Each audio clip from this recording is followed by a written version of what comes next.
All right, we wanted to bring on Frank Gaffney. He is the founder and president for the Center of Security Policy. Because yesterday he was on TV with me. We were talking a little bit about what's coming and Islam and the war that is being waged now with ISIS. But I also, off the air, talked to him about something. There is a re-election campaign going on right now in the NRA for Grover Norquist. And Grover Norquist is, I believe, one of the more dangerous men in America. And they've done a really great job of making anybody who thinks Grover Norquist is a dangerous man look like a conspiracy theorist. But he is a dangerous man. And Frank Gaffney is with us now. Frank, how are you, sir? I'm terrific. Thank you so much for yesterday and the chance to reprise some of the points we talked about and talked about off air today with you, Clint. So let's talk a little bit about Grover Norquist, because most people just don't know who he is. The left made a big deal out of him, and I remember for tax purposes. Yeah, 8 years ago, I remember thinking, oh, come on, Grover Norquist, who even knows who he is? But he actually is a very dangerous man and a big player behind the scenes. I wouldn't have believed this myself if I hadn't had the, providential experience, I guess, Glenn, of actually being co-located, our Center for Security Policy, with his organization, Americans for Tax Reform, for 7 biblically long years. And in the course of that time, about a month after we moved into this shared sublet arrangement, a colleague of mine came to me and he said, do you know there's a Muslim Brotherhood front group on the other side of that Xerox room, which we happen to share? And so, yes, this anti-tax activist, a man who's prominent in certain conservative circles, particularly for his role in trying to keep taxes low and a pledge to, not raise taxes and so on, has had a sideline that he started, I discovered, back in 1998, when he began taking money and staff and otherwise associating with a top Muslim Brotherhood operative at the time by the name of Abdurrahman Alamoudi.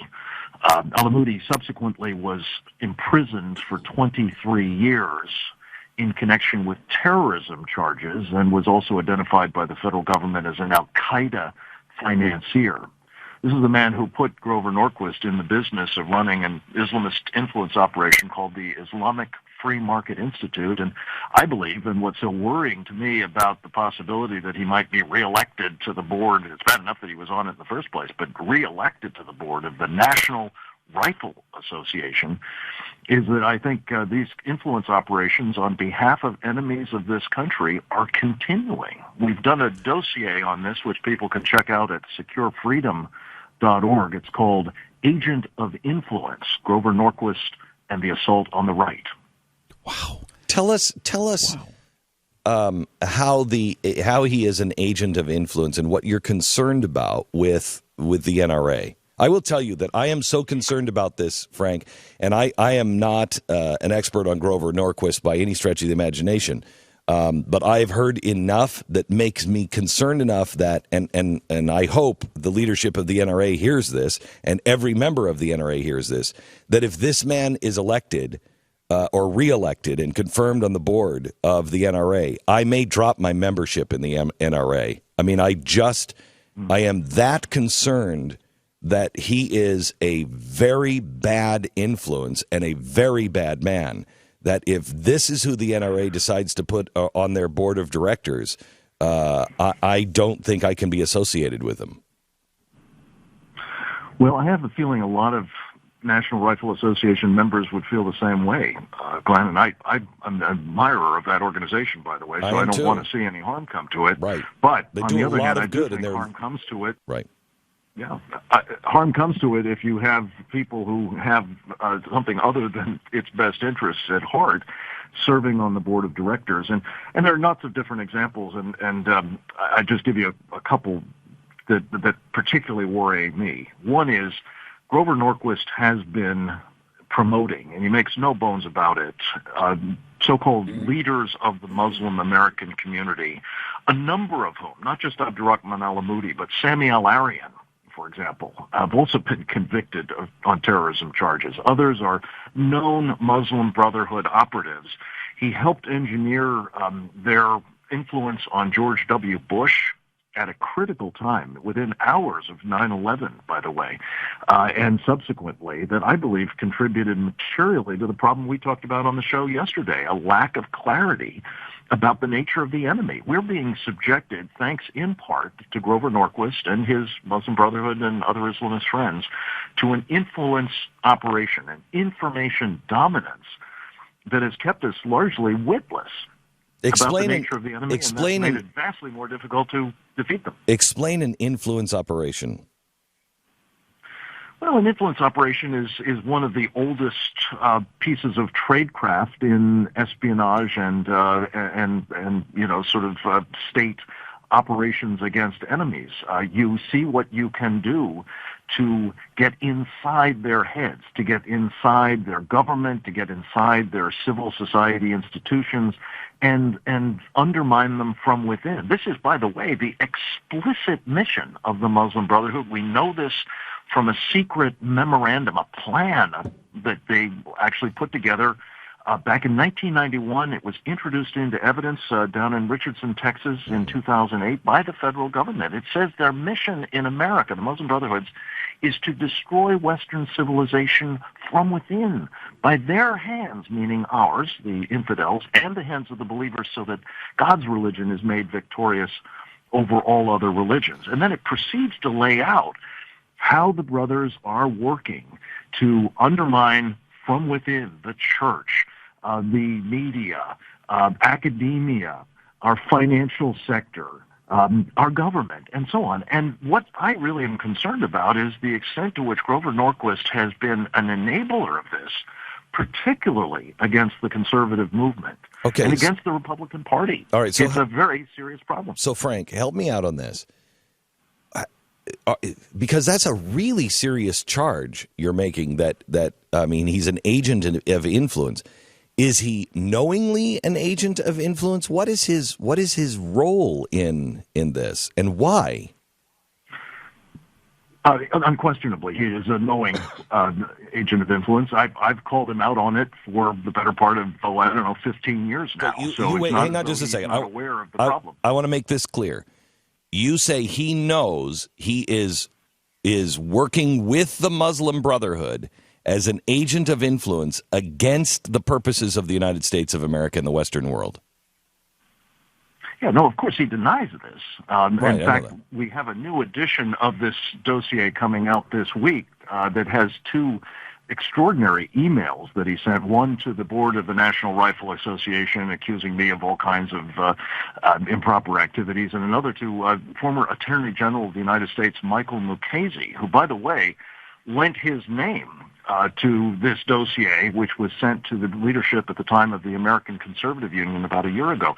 And what these documents, and don't take my word for it, this is a 87-fact 55-footnote document, all of which, with the exception of one item that I happened personally and uniquely to see myself on 9/11, but all the rest of it is drawn from official sources, corporate filings, testimony in trials, reports from the Wall Street Journal and the New Republic, and on and on.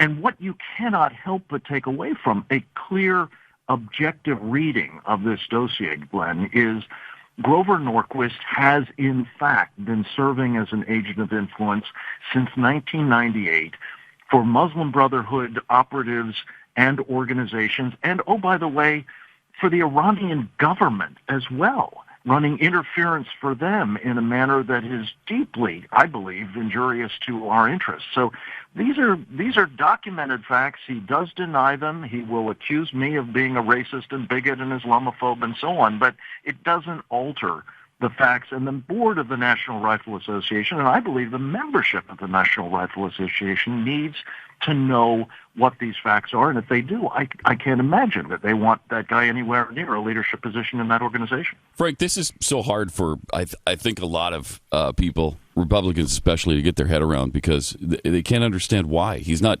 Muslim, right? Where does this come from? Why would he do this? I'm always asked that question, and I always demur because I don't know. And frankly, I don't care. I'm not interested in his motivations. I am interested in his conduct.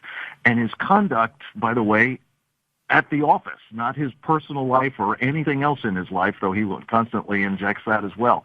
This is about what he has done. I've documented it, as have others. And you know, the motivations may be interesting, but they truly are secondary. Anyone, again, I think anyone willing objectively to assess this situation is going to say, you know, this isn't good for America. Unfortunately, it's not the only example. And if we had time, we could talk about a couple of others. Homa Abedin, one of the people who's featuring in this Hillary Clinton scandal, by the way, with her emails, one of the other people who had a private email account on that Clinton server, one of the other people who was a top State Department official and using those private emails evidently in violation of policy and perhaps the law, was also very closely tied both personally and through her family for generations to the Muslim Brotherhood.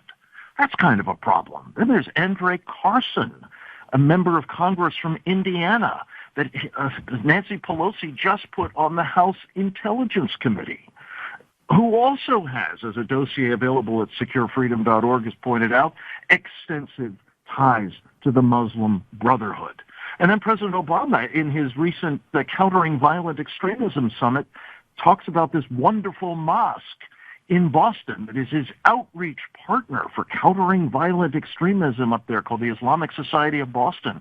It was founded by this same guy who put Grover Norquist in the Muslim Brotherhood way, Abdurrahman al-Aboudi. It's got 12 different jihadists that we know of that came out of it or have been associated with it, including, by the way, the two Tsarnaev boys. So this is not unique to Grover. We have a huge problem with the Muslim Brotherhood and its influence operations in America. It's just that this is particularly concerning because this guy is inside the wire of the conservative movement, of the Republican Party, of the National Rifle Association, and I believe it must be brought to an end. Okay, you can find this information at the Center for Security Policy.org. Is that the right address?